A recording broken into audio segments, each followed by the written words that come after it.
Alors, c'est un truc de ouf comment le Maroc est passé d'équipe outsider à une puissance mondiale, tu vois, en quelques années, quoi. Demi-finale du mondial en 2022, le bronze olympique pour les U23 en 2024 et même les jeunes qui ont remporté le mondial au Chili. Dans cette vidéo, on va décortiquer leur stratégie et leur système de jeu.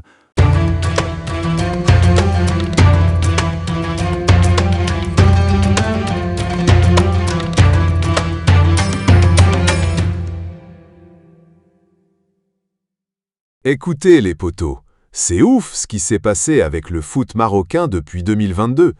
On va tout décortiquer, que ce soit sur le terrain, dans les centres de formation et même dans les coulisses.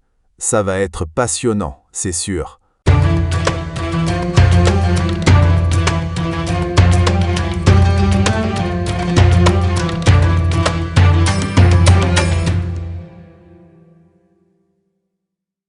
La Coupe du Monde 2022, demi-finale historique. Première nation africaine et arabe à ce niveau, c'est un truc de fou.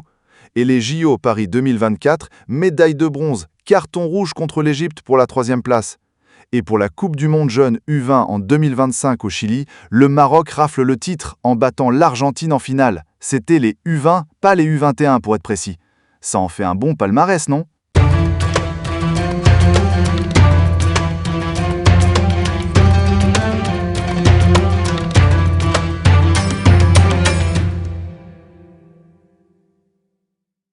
Avec Walid Regragui, là, depuis septembre 2022, le Maroc, il a bétonné sa défense. C'est devenu solide comme jamais. Il joue avec un bloc bas, milieu, pour contrer les équipes qui kiffent avoir la balle. T'as en tête ces matchs contre l'Espagne et le Portugal au Mondial 2022 ? 0 but encaissé pendant des heures, et juste un petit but pour s'imposer. Le Maroc, il misait vraiment sur une défense serrée, bloquer les passes adverses et partir super vite en contre-attaque. Ils pressaient bien et revenaient vite défendre. C'était ça leur tactique.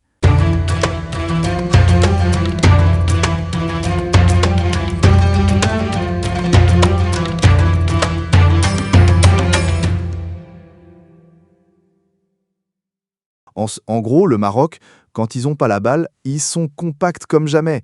Et dès qu'ils récupèrent, ça part direct vers l'attaque par les ailes. Les latéraux, comme Hakimi ou Mazraoui, ils sont essentiels là-dedans. Ils montent partout pour presser l'équipe adverse et lancent les offensives. En gros, au mondial, ils passaient d'un système 5-4-1 à 3-4-3 quand ils avaient la balle. Ça leur permettait d'être ultra dangereux sur les côtés.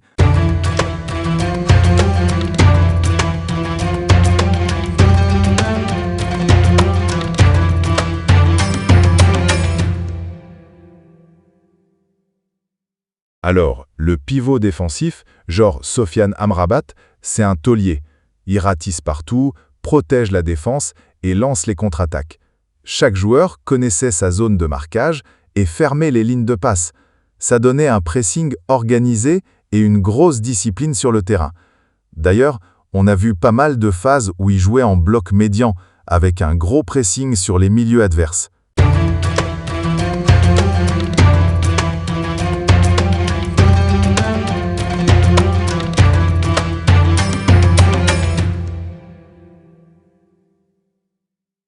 Bah ouais, le Maroc, il a misé sur sa jeunesse, quoi.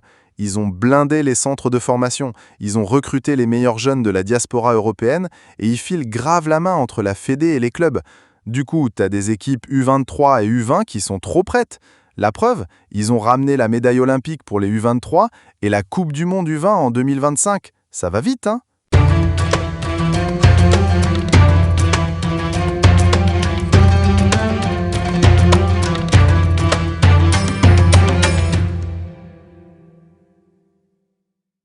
En gros, ça cause d'une team compacte, solide derrière, qui trace comme une balle une fois qu'elle a le ballon, qui bouffe les côtés pour déborder et marquer avec des mecs frais devant. Cette approche, elle vaut pour toutes les équipes, que ce soit les grands contre les cadors ou les jeunes dans les tournois. Ça montre une continuité dans la manière de jouer entre les pros et la jeunesse, ce qui donne une bonne homogénéité au club.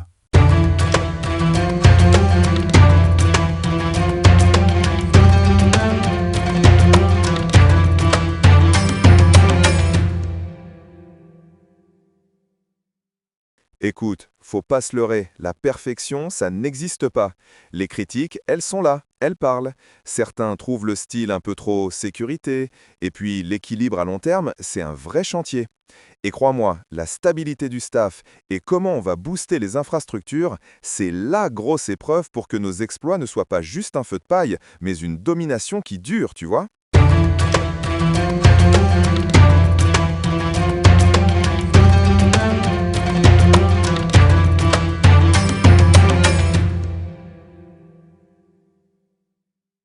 En gros, le Maroc, il a mis en place une vraie strat, tu vois, un jeu collectif au top, des ailes qui défoncent tout, un pivot increvable et une pépinière de jeunes qui assurent grave. C'est ça qui a transformé des coups d'éclat isolés en une série de victoires. C'est juste sublime, oh là. Et si jamais tu veux que je te décortique un match au scalpel, en mode slow motion, genre le Portugal 2022 ou la finale U20 au Chili, tu vois, n'hésite pas, balance ça en commentaire. Un petit like, tu t'abonnes et on se capte très vite, Inch'Allah.